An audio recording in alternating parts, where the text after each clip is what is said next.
Nothing. Okay, so good morning. Today's daf is Kiddushin daf Samech Vav.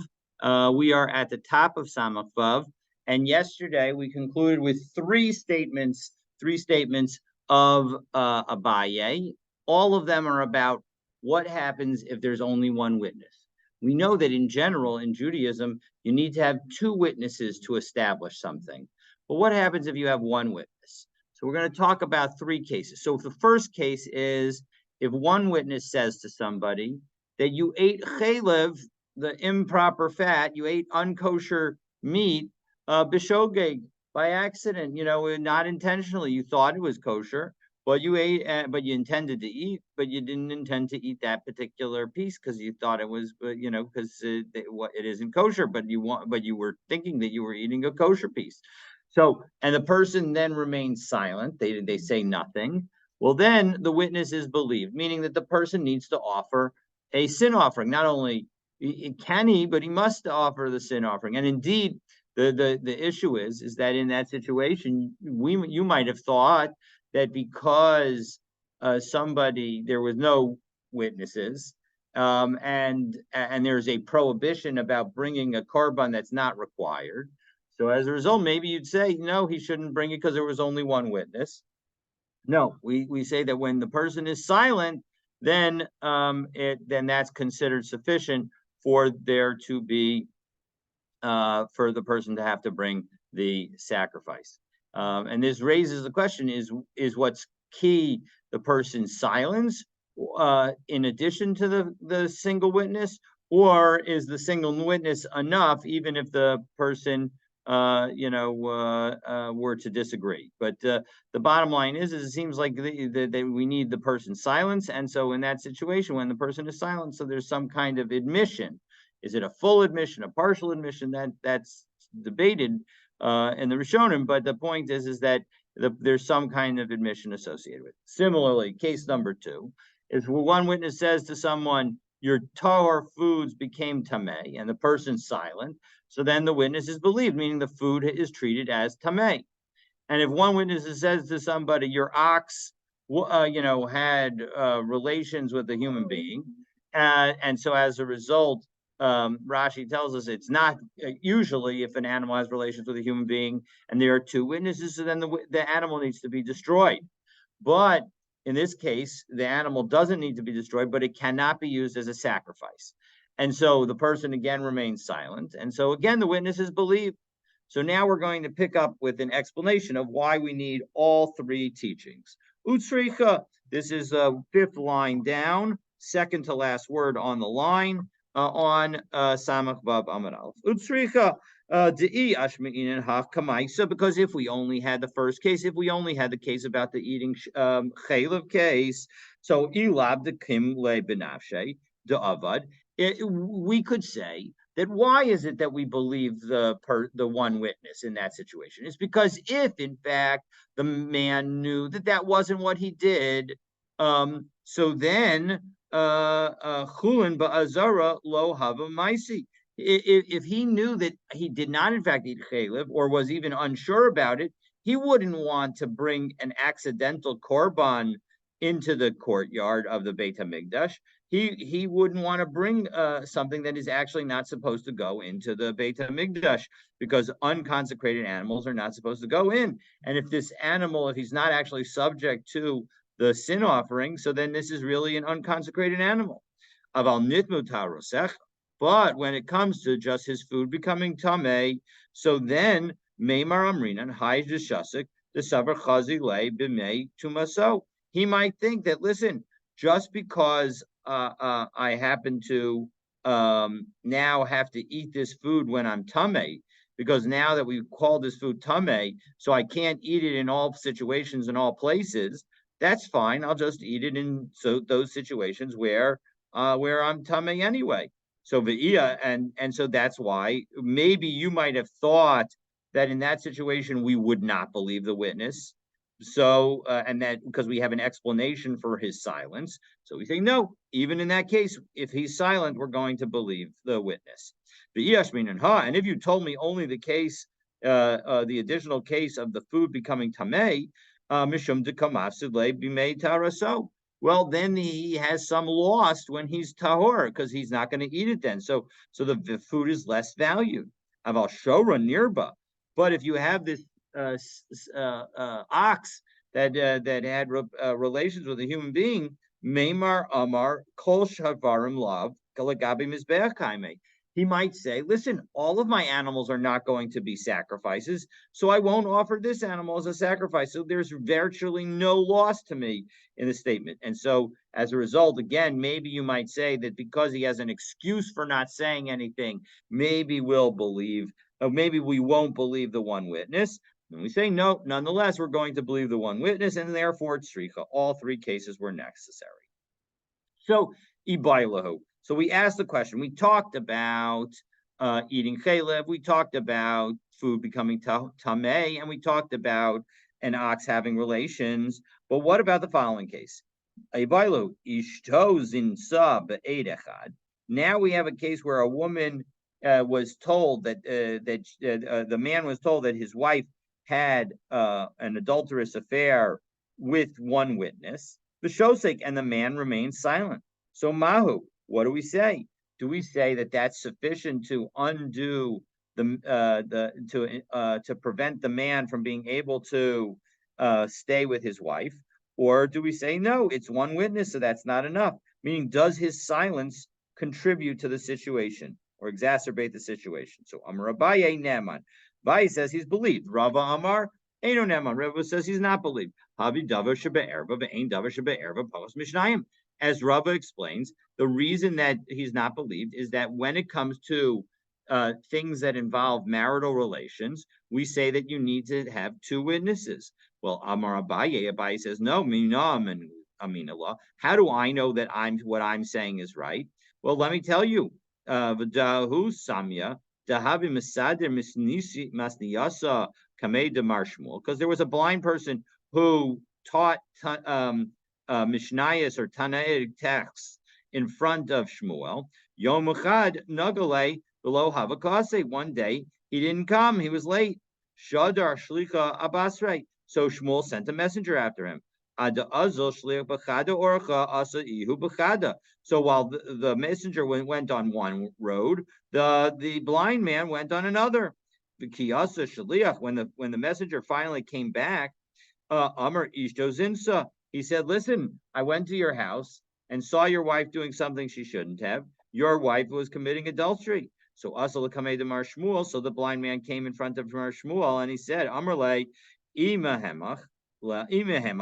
if you trust this guy, Zil Apka, then you have to go divorce her. You need to, the elo. But if you don't trust him, low topic, then you have no requirement to divorce her. So my lav, what does it mean? Imahem and Allah to lav gazlanahu. What does it mean that you believe him? Meaning that you understand that he's a valid witness. He's not a thief. A thief is not a valid witness. But if this guy is not a thief, if you don't think this guy's a thief, so then you're going to need to listen to him.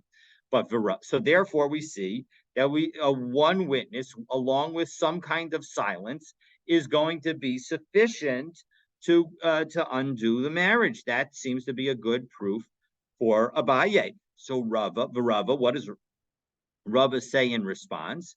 Imehemen lach kevei trei. No, what does it mean that you believe him? It means that if you believe him as if he was two witnesses, well, then Zil Apka, then you have to go divorce her, remove her from your presence. The low Tapka. Then if you don't, then you don't have to divorce her. So Amar Abaye. So okay, so that proof didn't work because Rava was able to undermine it. So Amar Abaye says this proof number two. How do I know? Well, how about the following? The Tanya, and now we're going to have a long story, and it's an interesting story. So you'll tell me what you think after we finish the class. So Maaseh b'Yanai, there was a story with the Yanai Amelech shahalach lachochalis shebamidbar. He went to the place called Kochalis in the desert. V'chibe sham shishim karakim, and he conquered there 60 cities. V'chazaraso, and when he got back, he was very happy that he was successful in war. So he called all the rabbis, Amar lahem avosenu haya ochlim maluchim bisman shahayu asukim bevinyan beis hamikdash. Our fathers had this maluchim, this some kind of food when they built the second Beit Hamikdash. So let's eat it together in the memory of our ancestors. The helu maluchim al shulchanos shel zahav, and so they served maluchim, some kind of salty dish, on the tables of gold, and they ate. The hayasham echad. Now there was one guy there, ish leitz lev ra uvlial, that he was a some kind of teaser and with an evil heart, and he had no sense of propriety, or no sense of obeying any kind of rules. He had thrown off the yoke of humanity. The Elazar ben Po'ira Shmo. His name was Elazar ben Po'ira, so that's a bad guy. The Yomer Elazar ben Po'ira liyanai amelech. So Elazar says to Yanai, because he's a bad guy, Yanai amelech, libam shel perushim alecha.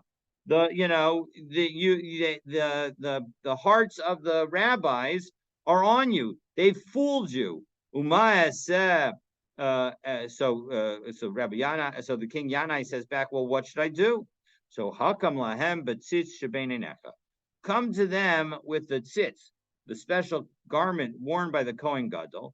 Now, Yanai was after the rebellion of Matisyahu and his sons, and the point is that of the Maccabees, and so the people who were serving as the leaders, the political leaders, were actually Kohanim. And so he said to him, look, you go and put the tzitz between your eyes, and we'll see what they say. Because he wasn't supposed to be wearing the tzitz between his eyes, because he wasn't doing the service of the Beit HaMikdash. So hakim lahem b'tzitz shebein einav. And so he put it between his eyes. Hayasham zakin echad. Now there was one elder who was there, Yehuda ben Gedidya Shemo, and his name was Yehuda ben Gedidya. But Yomer Yehuda ben Gedidya lo Yanai Amelech, and he said, Yanai Amelech, Rab Lucha Keser Malchus, you should suffice yourself with the crown of kingship. Hanach Keser Kahuna Lizaro Shel Aaron, and leave the crown of Kahuna for the people for the sons of Aaron, implying that this person was not one of the sons of Aaron, because that he wasn't really a Kohen, which is essentially telling somebody that their mom slept around, which is not a very nice thing to do, and it's pretty insulting to the person. Shahayu Omrim, because there was a saying that people had said, Imo Nishbes b'modiim, that this Yanai's mother was captured by idolaters in the place of Modi'im before Yanai was born. And so as a result, and if in fact she was captured, even if she went back to Yanai's father because of the concern that maybe she had relations with one of her captors, and she would not be able to be married to a Kohen any longer. And as a result, Yanai would be a chalal and not allowed to serve as a Kohen. Vayvukash hadavar v'lo nimsa. And so, but however, it's understood that this is saying potentially after this fact, after Yehuda ben Gedidya made the claim, but it turned out that it was found that it was not actually any evidence on this point. And we're going to come back to that in a moment, because we're going to say, what kind of situation was this? Was this one witness that came, and then two witnesses, two witnesses, and two witnesses? What's the story? But as a result of having been embarrassed in this way, the Yanai got angry, and he separated the Chachmei Yisrael from where he was. But Yomer Elazar ben Po'ira liyanai amelech. So Elazar ben Po'ira continues to instigate Yanai, and Yanai amelech hedyot should be Yisrael kachu dino. When Yanai amelech, if a regular Jew would treat you like that, what would be his result? V'ata melech v'kohen gadol. But you're king and the Kohen Gadol. So kahu dincha, is this what you should be you should do to them? Ma. So King Yanai says, what am I going to do? Same. So, if you're going to listen to my advice, Elazar says back, kill them. V'torah ma tehei eleha. So Yanai says back to him, well, 1 second, if I kill all the rabbis, then nobody's going to be able to have the Torah knowledge. Hare Kerucha. So Elazar says back, Hare Kerucha Munachas B'Karen Zavis. You don't have to worry about Torah knowledge because the Torah is written in the corner, and anybody who wants to study it can Kol Harotz Lilmod Yavo V'Yilmod. Anybody who wants to come and open the Torah can open it and learn. So Amar of Nachman Bar Yitzchak, Rav Nachman Bar Yitzchak says, Miyad Nizrika Bo Apikorsis. So immediately at that moment, heretical ideas came into the head of Yanai HaMelech. Dehavale Lamemer, because he could have and should have said, Tenach Torah Shabiksav. That works with respect to the written Torah.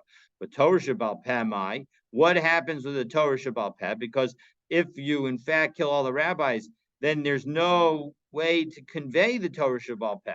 So as a result, just having the Torah written in the corner is not sufficient. So miyad v'tutzatz hara al yedei Elazar ben Poira. So immediately, as a result, bad things came out as a result of Elazar ben Poira. V'yargu kol chachmei Yisrael, and all of the sages of Israel were killed. V'haya olam mishtomem, and the world was empty, was like it was destroyed. Ad sheba Shimon ben Shetach v'hechzir es haTorah liyoshna, until Shimon ben Shetach came and he was able to return the Torah to its to what it was, because he was able to teach. Now Shimon ben Shetach actually was the brother-in-law of King Yanai, because his sister was married to King Yanai, and so when the sages were being gathered for execution, she was able to hide him and save him from being killed. And then of course he later came out and was able to restore everything. So the importance of this is that it suggests that actually maybe everybody was killed, but then somebody came later. That's not the case. The person had already gotten their knowledge. So Heikidami. So now we go back to the story, to the aspect of the story that said that Yanai was considered somebody who had, as one of his parents, that his mother had been captured. So what was the story with that story about it? Originally, they thought that she was captured, and then it turned out that she wasn't. If you're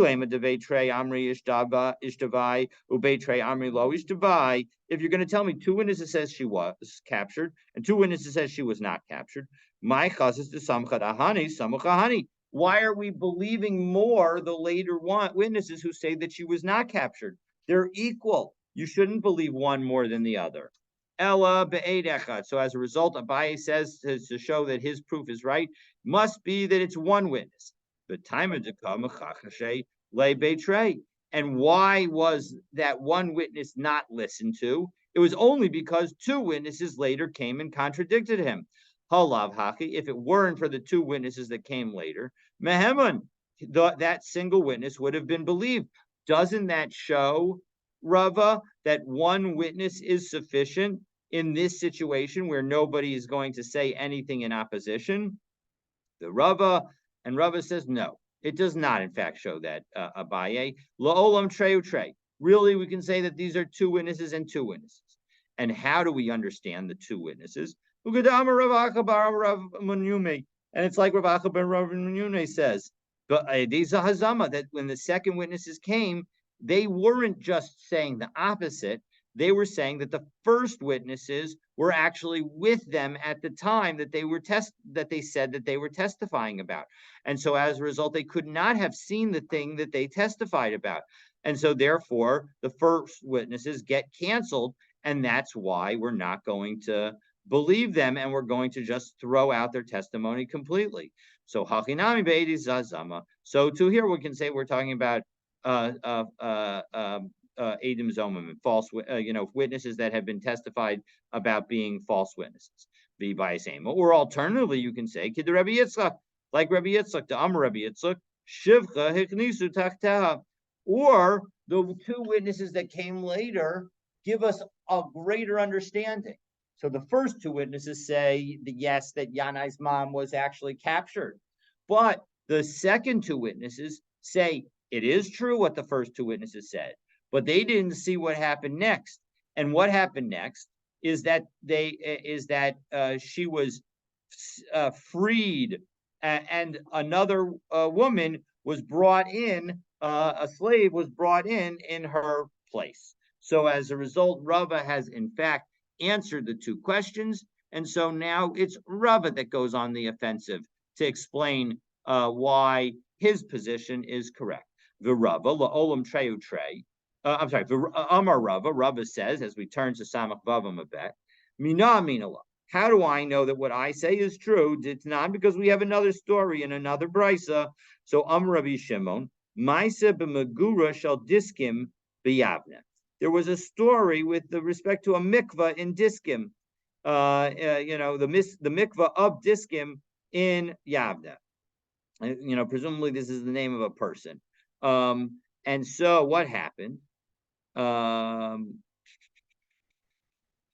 Yes, in fact, take a look at Rashi, third line down. Shall diskim shame Adam or shame makom should be Yavna. It's either the name of a person or it's the name of a place within Yavna. It's a neighborhood. So in any event, whichever it is, whether it's a person or a place within Yavna, so that person's mikvah, what got determined? It was assumed to be complete. But then they measured it. The nimzis chasera, and it was found to not have the right amount of water in it. So kol tahor shenasu al gaba, everything that became tahor as a result of it. Haya Rabbi Tarfon mitaher. Rabbi Tarfon says no, it's all tahor. Rabbi Kiva metame. But Rabbi Kiva says no, I'm sorry, but all of it has got to be tame. So Rabbi Tarfon says, I'm going to show you, Rabbi Kiva, that I'm right, because mikvah zeh b'cheskas shalem hu omid. The mikvah had a chazaka of being full.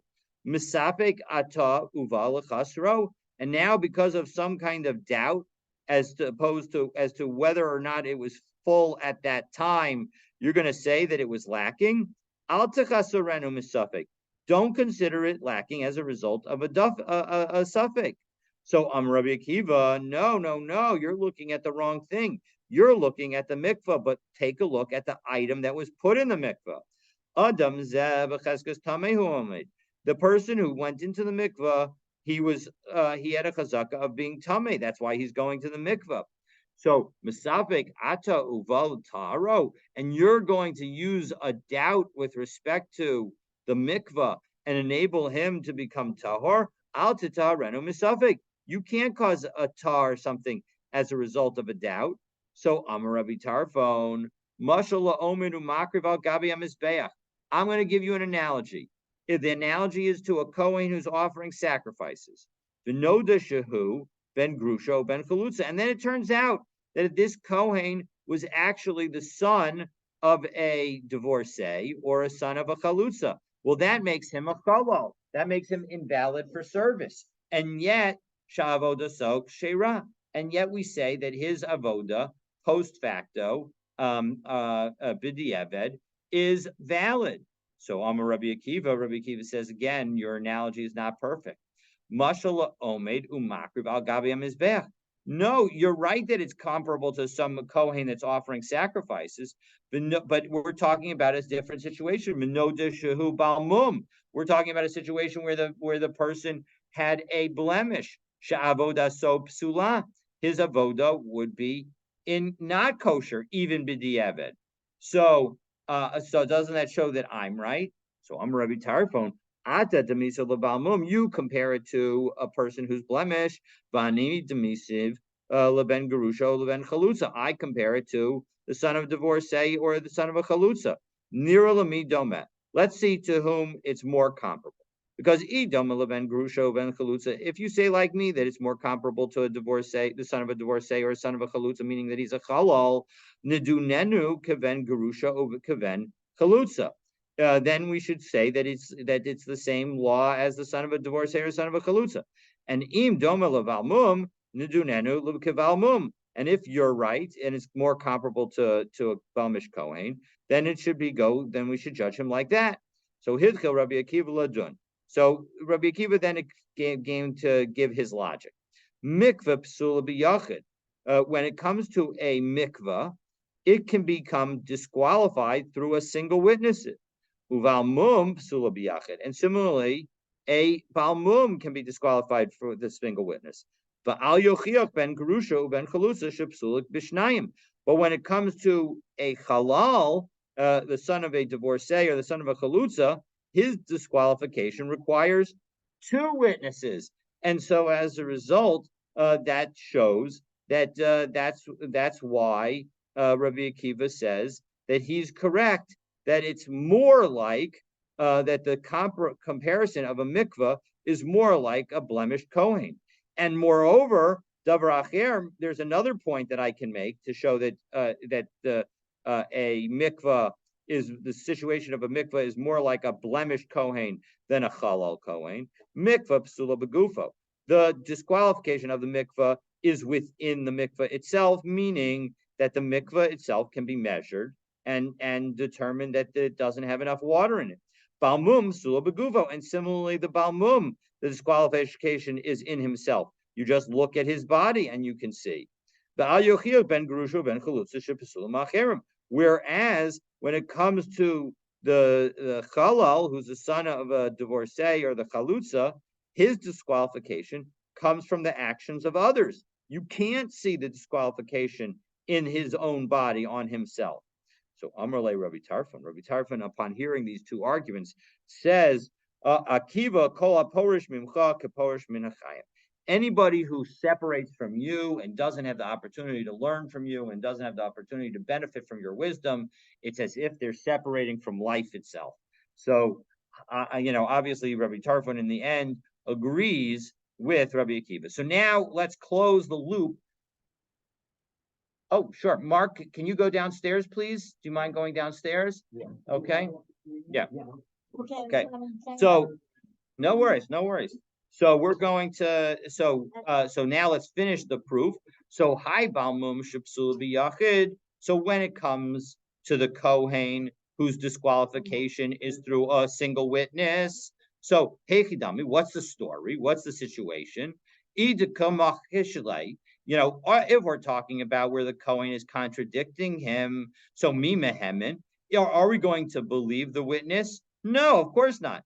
Ela deshasik. So we must be talking about where it was one witness and it was quiet. So what do we see? We see one witness and quiet works with respect to a balmum, but it does not work with respect to a halal. And that was the question that was posed all the way back on Amud Aleph. The question was posed, what's the story if we have a one witness saying that a kohen is a halal and the kohen is silent? And so we see that in fact Rava says it's correct. Udikivase gabi ben gerusha ben chalutza deshasik v'katani mikvah psula b'yachad uvalmum psula b'yachad v'al yochia ben gerusha ben chalutza shepsula b'shnayim. And so when it comes to our case, which is talking about the son of a divorcee or the son of a chalutza, so what do we say about that? We say that again, the mikvah and the blemish are sufficient to prove with one witness, but it takes two witnesses to prove a chalutza situation. So again, that shows that I am right, Rava says. So how does Abaye respond to that? Because that certainly seems like an excellent proof. So Abaye says, "Abaye amar la'olam d'kamachishlei." No, really, we're talking about a situation where there is contradiction. And so when we say that there was one witness in the connection with the mikvah, and one witness with respect to the blemish kohen, and one witness with respect to the case of the divorcee, in all three cases, we say that the kohen himself was contradicting the witness, or some person was contradicting with the witness. And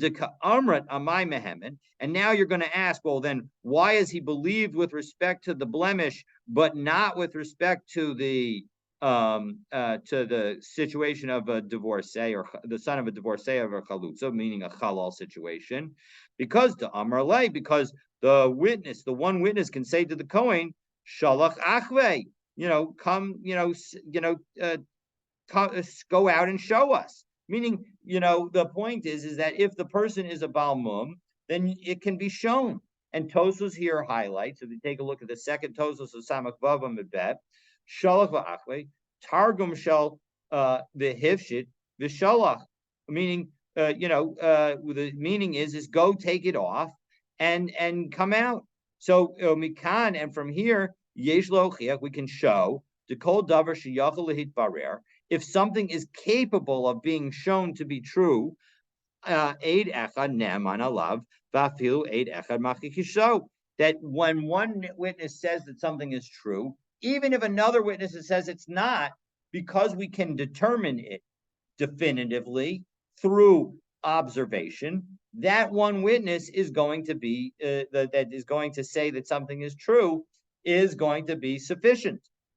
So if one witness says that this Kohen actually is a Balmum, and another witness says, no, I've seen him and he's not, that's not enough, because the one witness can say to the Kohen, listen, just get undressed and show us. So as a result, we're going to believe that one witness according to Tosfos. So, but again, the Abaye would say, therefore, that actually we're dealing with a contradiction situation. And so that's why when it comes to the divorce, being a son of the divorcee and the son of a chalutza, that we don't believe the one witness. It's because there was a contradiction. And unlike a Balmum, where it's possible to tell the Kohen, okay, just show us, just get undressed and we'll see what the truth is, you can't do that with respect to a Chalal Kohen. You can't, there's no evidence in him. And Abaye says that you can actually see this in what the Brisa said, because what did we say? What did Rabbi Akiva himself say? Mikvah psula begufo, uvalmum psula begufo, v'al yochia ben grusha ben chalutza shepsula ma'acherim.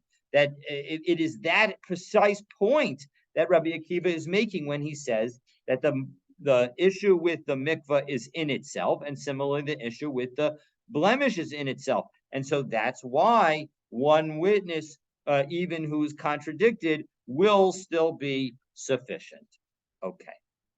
Uben grusha, uben chalutza da avoda so minalan. So during the course of this brisa, we said that the son, the divorcee, or the son of a chalutza who performs the avodah in the Beit Hamikdash is, post facto, it's okay.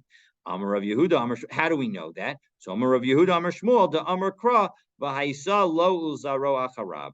When it talks about Pinchas, in Parshas Pinchas, it says that he and his children after him will have a covenant of being Kohanim. So what is the implication? Bein zera kasher ubein zera pasul.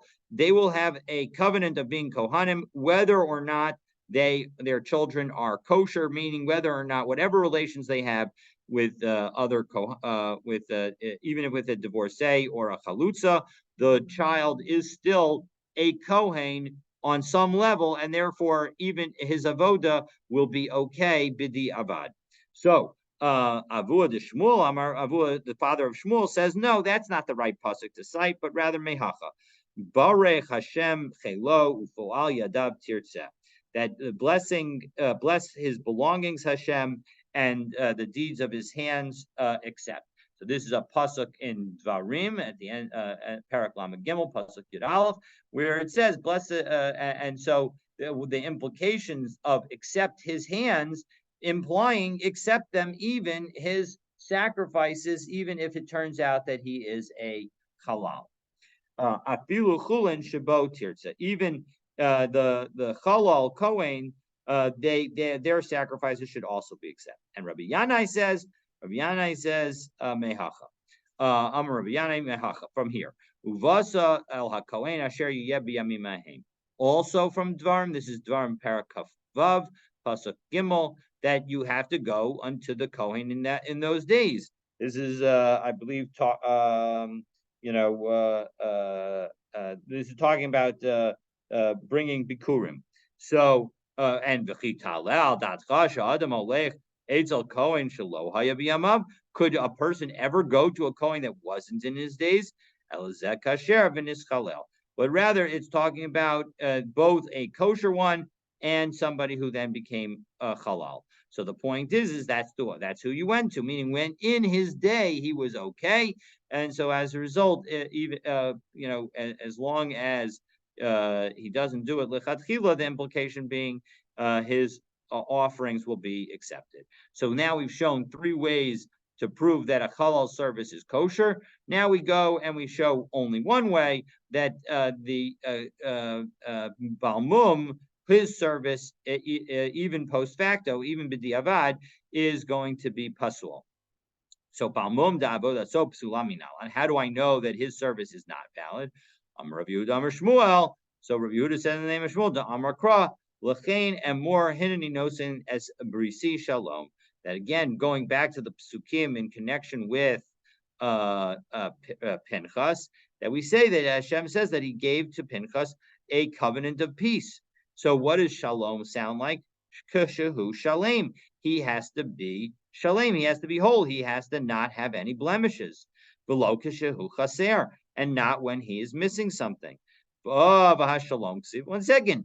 You want to learn from shalom to shalem, but the word in the Torah is shalom. How can you say anything about shalem? That doesn't say, it's not what it says in the Torah.